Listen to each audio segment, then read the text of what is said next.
स्वर्ग सुमन के सारे दर्शकों का प्रभु यीशु के मीठे और सामर्थी नाम में हम स्वागत करते हैं। परमेश्वर का धन्यवाद करते हैं एक और सुंदर अवसर के लिए जो हमारे जीवन में आया कि हम परमेश्वर के वचन के ऊपर मनन करें।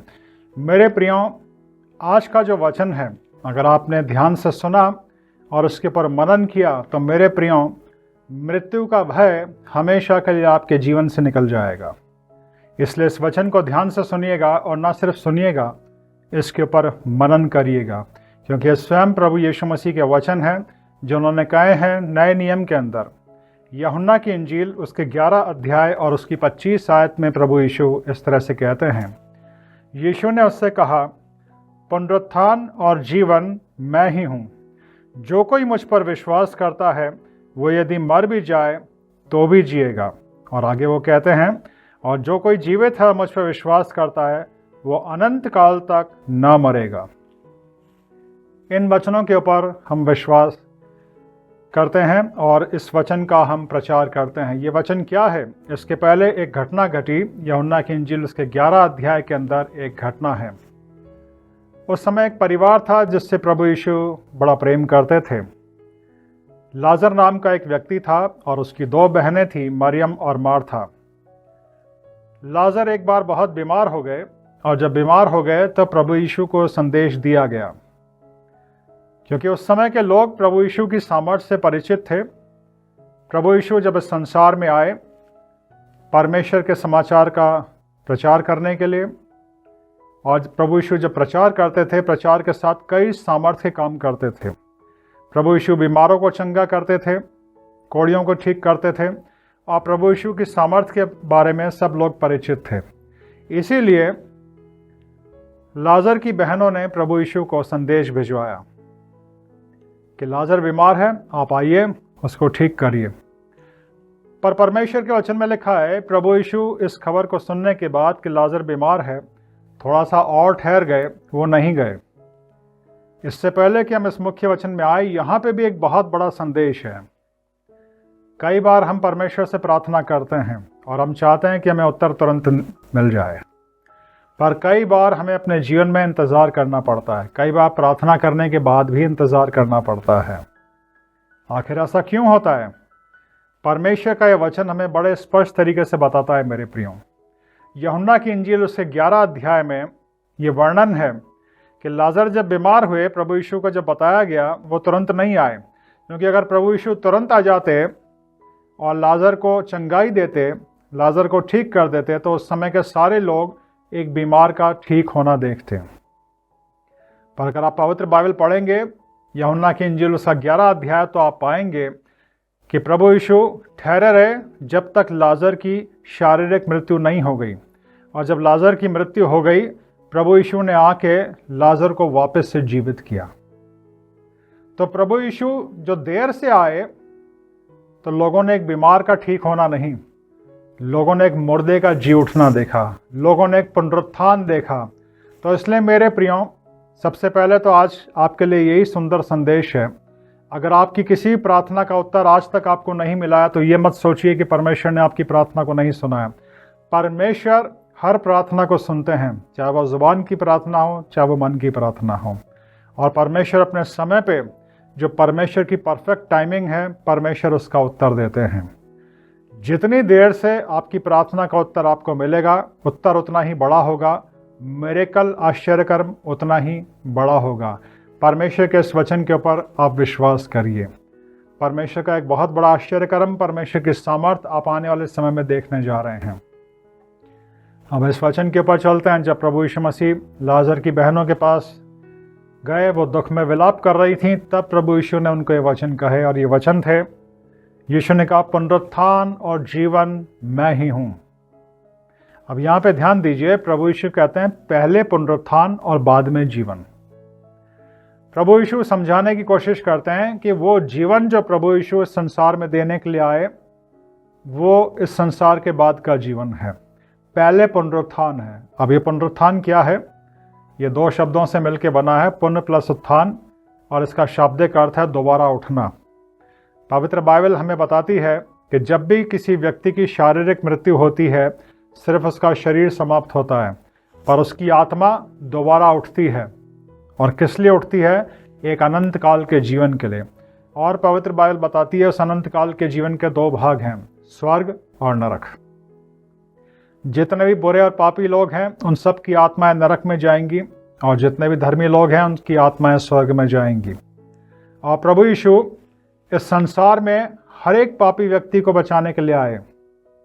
पवित्र बाइबल बताती है कि कोई भी व्यक्ति काम करने से धर्मी नहीं है। परमेश्वर ने, प्रभु यीशु ने स्वयं अपनी धार्मिकता हर एक व्यक्ति को, हर इंसान को दी। किस तरह से? प्रभु यीशु ने सबके पापों का मूल्य सलीब पर चुकाया। अब हर एक व्यक्ति को जो संसार का है, चाहे वो किसी भी धर्म का हो, देश का हो, जाति का हो, भाषा का हो, उसको सिर्फ एक ही काम करना है।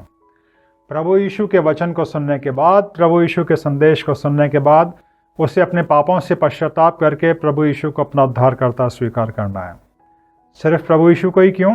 क्योंकि प्रभु यीशु ने ही हमारे पापों के लिए सलीब पे अपनी जान दी। और जो व्यक्ति अपने पापों से पश्चाताप करके प्रभु यीशु को अपना उद्धारकर्ता स्वीकार करते हैं, यहाँ प्रभु यीशु मसीह स्वयं कहते हैं कि जो इस जीवन में ऐसा करते हैं वो यदि मर भी जाएं तो भी वो जिएंगे, हमेशा हमेशा के लिए जिएंगे। मेरे प्रियों, अगर आप अपने पापों से पश्चाताप करके प्रभु यीशु को अपना उद्धारकर्ता स्वीकार करेंगे तो फिर शारीरिक मृत्यु आपके लिए ठीक वैसी ही रहेगी जैसे कोई व्यक्ति अपने कपड़े बदलता है या कोई व्यक्ति अपना घर या अपना मकान बदलता है। हम इस शरीर को छोड़ के एक नए आत्मिक संसार में प्रवेश करेंगे।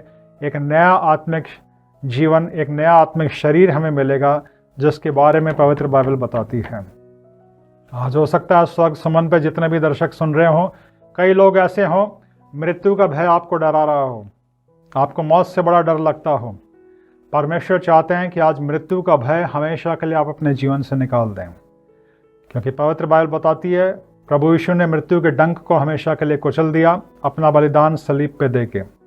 मेरे और आपकी मौत को, जो पाप की वजह से थी, प्रभु यीशु ने अपने ऊपर ले लिया। मेरे और आपकी मौत को प्रभु यीशु अपने ऊपर ले चुके हैं और अपना अनंत काल का जीवन वो मुझे और आपको दे चुके हैं। हमें सिर्फ इसको स्वीकार करना है, इस वचन को स्वीकार करना है विश्वास से। मेरे और आपके उद्धार का काम मेरे प्रियों आज से 2000 वर्ष पहले ही पूरा हो चुका है सलीब पे। हमें परमेश्वर के द्वारा किए गए इस काम को, जो एक संपूर्ण कार्य है, उसके ऊपर सिर्फ विश्वास करना है। बाय फेथ, विश्वास से धर्मी जन जीवित रहेगा। परमेश्वर का वचन इस बात को कहता है। अगर आप इस वचन के ऊपर विश्वास करेंगे तो परमेश्वर अपने उद्धार का अनुभव आपको देंगे, पापों की क्षमा का अनुभव आपके जीवन में आएगा और मृत्यु का भय हमेशा के लिए आपके जीवन से निकल जाएगा मेरे प्रियों। जी हाँ मेरे प्रियों, पवित्र बाइबल इस बात को स्पष्ट बताती है। प्रभु यीशु ने कहा, पुनरुत्थान और जीवन मैं ही हूँ। क्या आप इस वचन के ऊपर विश्वास करते हैं? अगर आप इस वचन के ऊपर विश्वास करते हैं तो यकीन मानिए एक अनंत काल का जीवन आपका इंतज़ार कर रहा है। एक शब्द है जो स्वर्ग को स्वर्ग और नरक को नरक बनाता है, वो है इटर्नल, अनंत काल। जितने ही बुरे लोग हैं उन सब की आत्माएं हमेशा के लिए नरक की आग में जाएंगी, और जितने लोग अपने पापों से पश्चाताप करके प्रभु यीशु को अपना उद्धारकर्ता स्वीकार करते हैं उनकी आत्माएं हमेशा के लिए स्वर्ग में जाएंगी। एक ऐसे जीवन में जो कभी ख़त्म नहीं होने का, हज़ारों साल के बाद, लाखों साल के बाद, करोड़ों साल के बाद भी वो जीवन चलता ही रहेगा, चलता ही रहेगा। एक अनंत काल का जीवन परमेश्वर प्रभु यीशु मसीह मुझे और आपको देना चाहते हैं। क्या प्रेम है ये परमेश्वर का। पापी इंसान को परमेश्वर ने मिटाया नहीं, बल्कि पापी इंसान को अनंत काल का जीवन देने के लिए प्रभु यीशु ने अपने आप को सलीब पे मिटा दिया।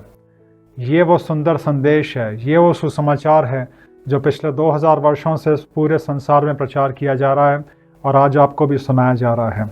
क्या इस वचन के ऊपर आप विश्वास करेंगे? अगर इस वचन के ऊपर आप विश्वास करेंगे तो मैं आपके लिए एक प्रार्थना करना चाहता हूँ। क्या आप मेरे साथ प्रार्थना करेंगे? मैं आपके लिए एक प्रार्थना करना चाहता हूँ। इस प्रार्थना को ध्यान से सुनिएगा और इस प्रार्थना को रिपीट करिएगा, मेरे पीछे अपने मन से बोलिएगा।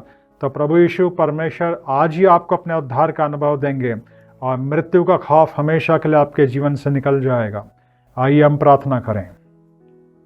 इस प्रकार से प्रभु यीशु से प्रार्थना करिएगा। प्रभु यीशु मसीह, मैं एक पापी व्यक्ति हूँ। आज मैंने आपके वचन को सुना, मैं अपने सारे पापों को स्वीकार करता हूँ। अपने मन, वचन और कर्म से मैंने जितने पाप अपने जीवन में किए उस सब की मैं आपसे क्षमा चाहता हूँ। प्रभु यीशु, आज मैंने आपका वचन सुना और मैं इसके पर विश्वास करता हूँ। मैं इस बात पर विश्वास करता हूँ कि आपने मेरे जीवन के सारे पापों का मूल्य सलीब पे चुका दिया। आप सलीब पे मारे गए, गाड़े गए, तीसरे दिन वापस जी उठे। इस बात के ऊपर मैं विश्वास करता हूँ। प्रभु यीशु, आज मैं आपको अपना उद्धारकर्ता स्वीकार करता हूँ। प्रभु यीशु, मुझ पापी पर दया कीजिए। मैं आपको अपने जीवन का प्रभु स्वीकार करता हूँ। आज से मेरे जीवन को अपने हाथों में लीजिए। आज से मेरे जीवन को आप चलाइए। आज से मेरे जीवन के आप प्रभु हैं। मेरे जीवन का मार्गदर्शन करिए। प्रभु यीशु, मुझे आशीष दीजिए। इस प्रार्थना को आप ही के पवित्र, मीठे और सामर्थी नाम में मांगता हूँ। आमीन।